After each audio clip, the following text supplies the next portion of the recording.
자, 여러분, 안녕하세요. 오늘은 CPT 조건에 대해서 말씀드리도록 하겠습니다.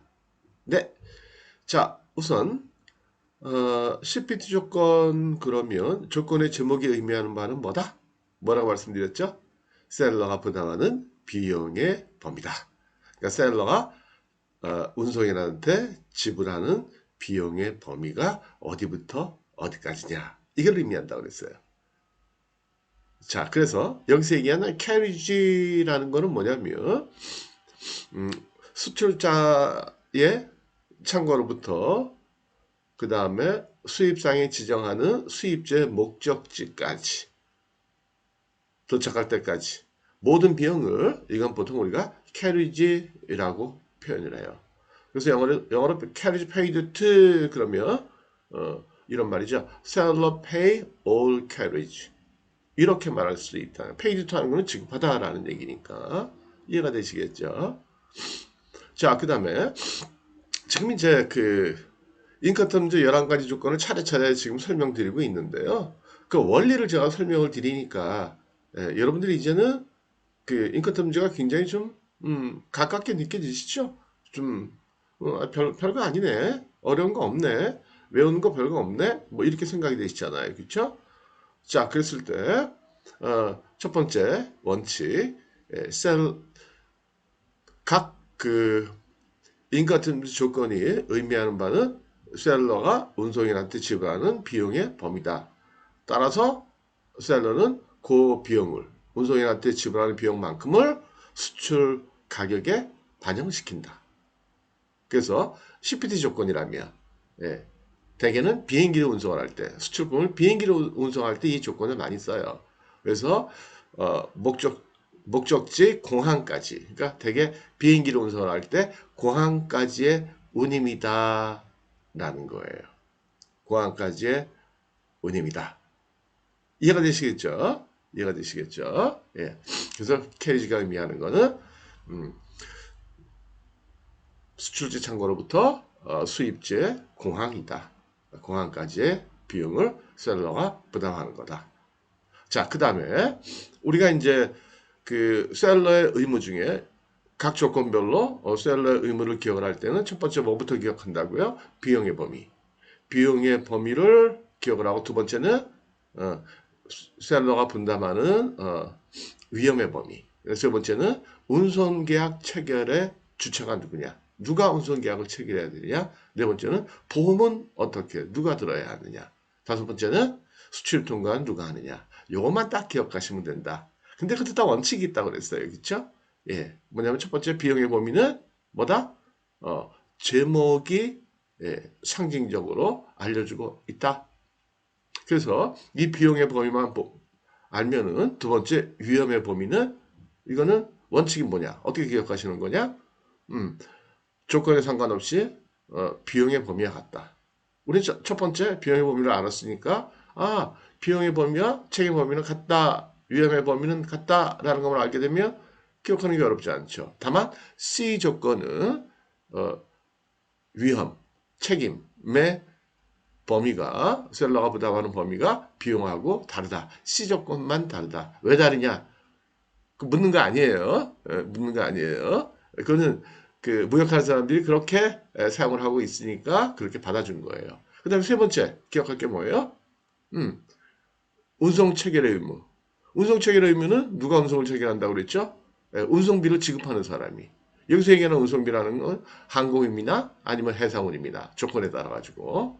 근데 CPT 조건 같으면은 도착할 때까지 비행기로 실어서 목적지 공항에 도착할 때까지 비용을 누가 낸다? 셀러가 낸다. 그러니까 그걸 우리는 알았으니까 운송 계약을 누가 체결한다? 셀러가 체결한다. 외울 필요가 없다는 거죠.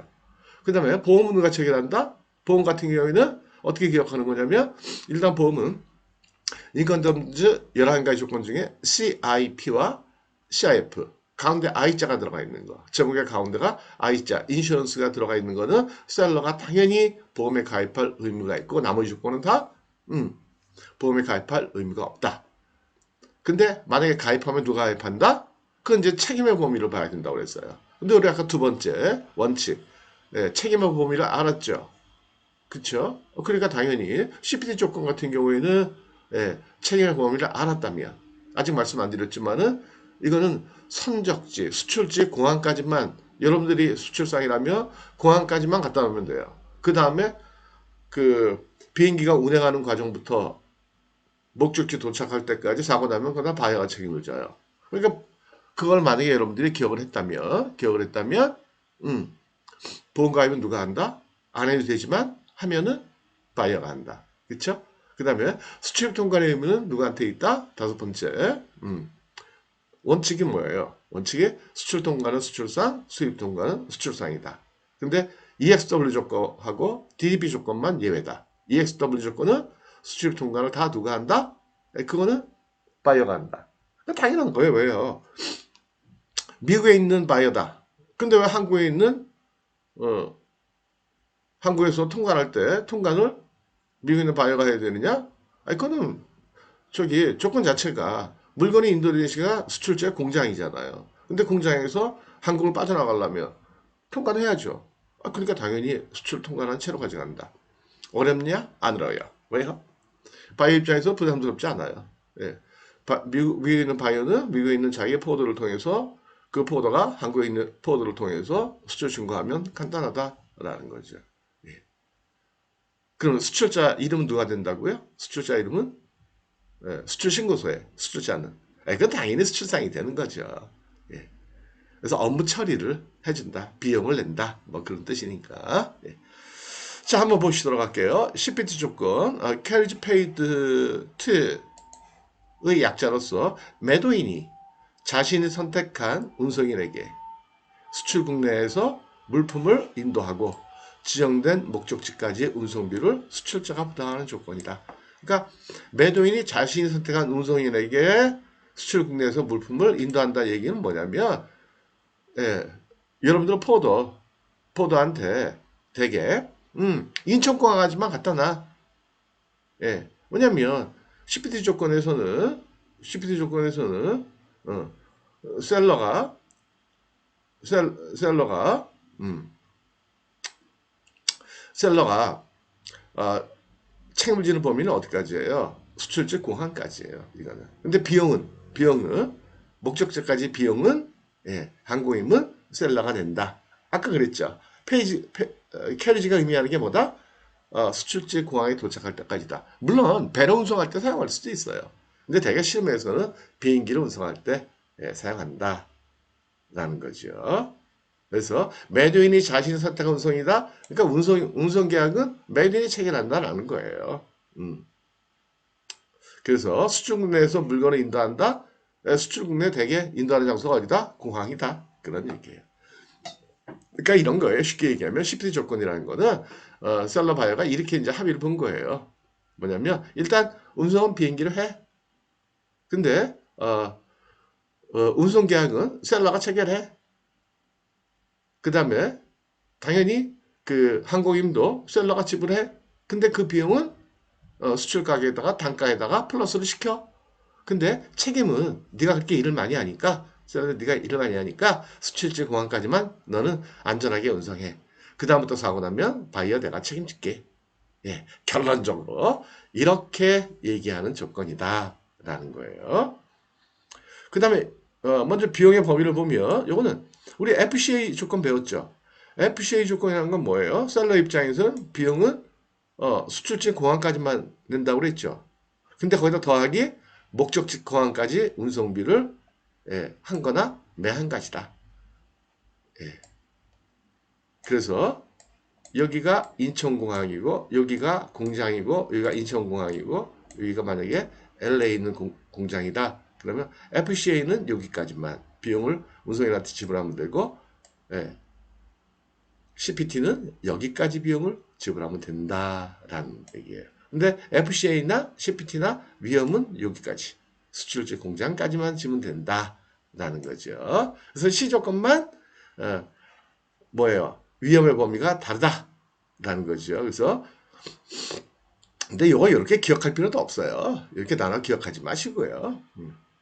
풀어보니까 이렇다라는 거죠. 그래서 FCA 조건 1대의 비용 더하기 항공임 이렇게 얘기한 거지 그냥 전체 운임 이렇게 생각하시면 돼요. 그 다음 위험은 이 비용의 범위가 다르다고 그랬어요. 그쵸? 비용은 여기까지 LA면 LA까지 비용을 지불하지만 책임은 여기까지만 지불된다. 그 얘기예요.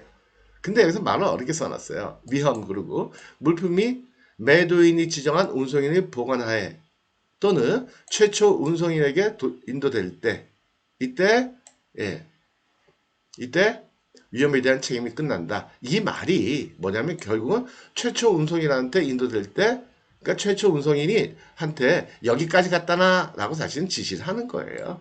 예. 최초 운송인이 뭐 지가 어떻게 알아가지고 지가 갖다 놔요. 그렇죠. 언뜻 보면 운송인이 지정하는 것 같은데 아니에요. 그게 아니고요. 예, 수출상이 인천공항이야? 아니 부산공항이야? 예, 그렇게 얘기를 해주면 거기까지 갖다 놓는다. 라는 거죠. FCA 조건과 차이점 볼까요? 뭐가 있어요? 예, 운송계약, 운송계약. 근데 이건 당연한 거죠, 그렇죠? FCA 조건일 때는 항공임을 누가 내요? 바이어가. 그러니까 바이어가 체결하는 거고, 이거는 운송계약은 셀러가 내니까 운송계약은 셀러가 체결한다라는 거죠. 이해가 되시죠? 예. 그 다음에 수출 통과는 당연히 매도인, 수입 통과는 매수인 그렇게 나눠가지고 하면 돼요. 근데 보험은 여기 요 구간에 대한 위험이 누구한테 있어요? 책임을 누가 져요? 바이어가. 비행기가 윙 하고 출발을 하면 사고 나면 누가 책임져요? 이 비행기 사고. 말만 들어도 끔찍하죠. 그렇죠? 저도 뭐 한 30년 가까이 이렇게 모욕하면서 비행기 엄청나게 탔겠죠. 뭐 해외 전시회도 엄청나게 나가고 출장도 가고 뭐 하고 그러니까 뭐 별들을 다 다녔을 거 아니에요. 그죠? 예.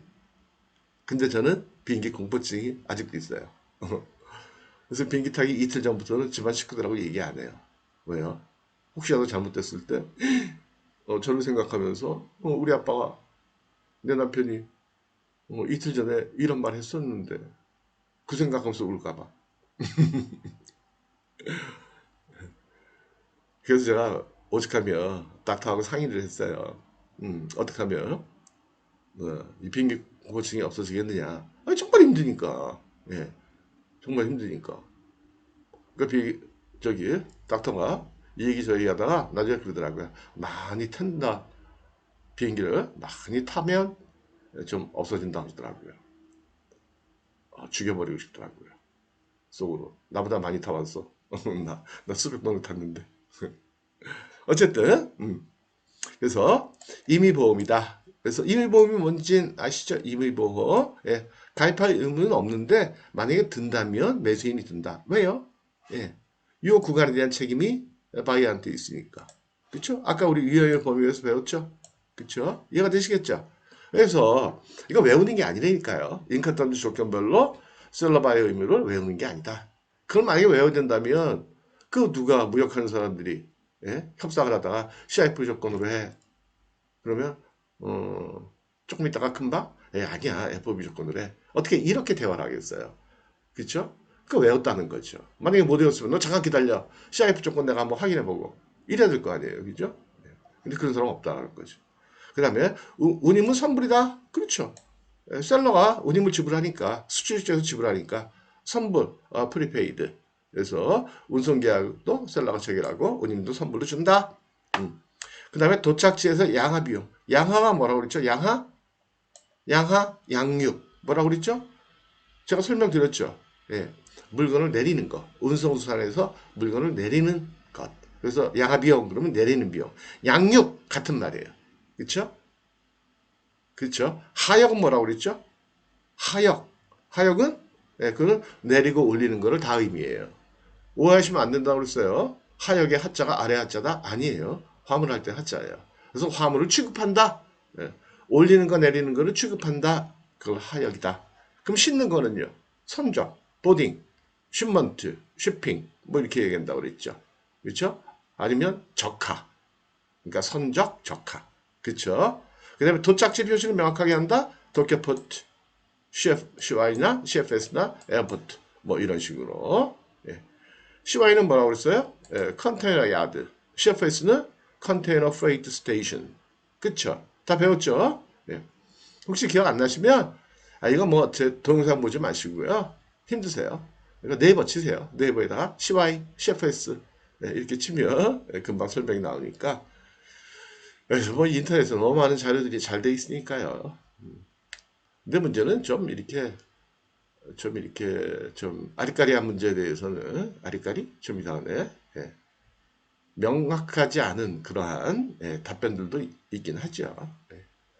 자, 어쨌든 오늘은 여기까지 하도록 하겠습니다. 감사합니다. 마치도록 하겠습니다. 네.